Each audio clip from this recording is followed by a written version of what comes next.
présent, savoir cette fameuse transition. Pourquoi? Parce qu'en fait, l'ère christique est également appelée l'ère du Verseau. C'est une manière de dire que nous sommes à l'ère du Verseau pour eux, mais spirituellement c'est la vérité, c'est l'heure où tout est dévoilé. Yes. Ils vont être obligés d'accepter la spiritualité christique. Nous sommes une dualité.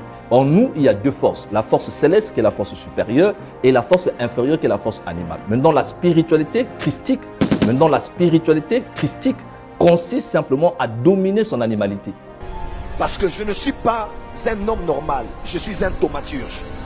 Tout ce que tu es censé faire, c'est d'obéir à la volonté de l'esprit. Et ça, tous les grands thaumaturges le connaissent.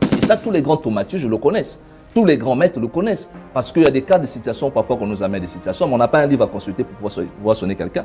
C'est l'esprit qui va te dire, lui, tu vas le sonner par telle formule. Mais tu as des mots de puissance, des mots de pouvoir qui vont commander tes opérations. De faire un avec la dimension supérieure à toutes les dimensions spirituelles qui existent. C'est ce qu'on appelle l'ascension.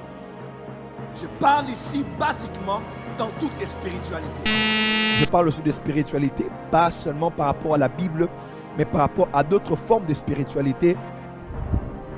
Bien-aimés, si vous suivez les enseignements christiques, vous allez vous rendre compte qu'il ne s'agit pas de Jésus-Christ. Cette doctrine est démoniaque.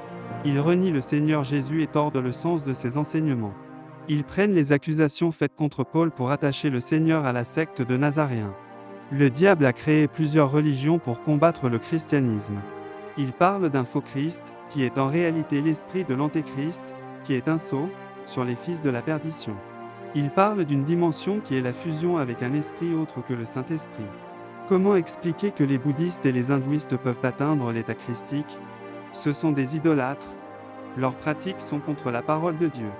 L'état christique est démoniaque. Jésus-Christ est venu comme Emmanuel, Dieu parmi les hommes. Il n'avait pas besoin d'atteindre une quelconque dimension. Christ, c'est une personne, il est le seul et personne ne peut le devenir. Joël Tatou parle des maîtres ascensionnés, il dit qu'il faut faire un, avec le grand tout, que la magie enseigne. Mais le Seigneur Jésus dit que par le Saint-Esprit nous sommes l'un, avec le Père. Joël Tatou ne parle pas de la Bible, il enseigne les doctrines de démons, il cherche des versets justes pour appuyer ses enseignements, en tordant leur vrai sens. Les nouveaux convertis et les chrétiens mal affermis sont les victimes de cet imposteur. Peuple de Dieu, les prophéties bibliques s'accomplissent, le diable travaille pour amener plusieurs en enfer. Revenons à la parole de Dieu, l'héritage que nous ont laissé nos pères dans la foi.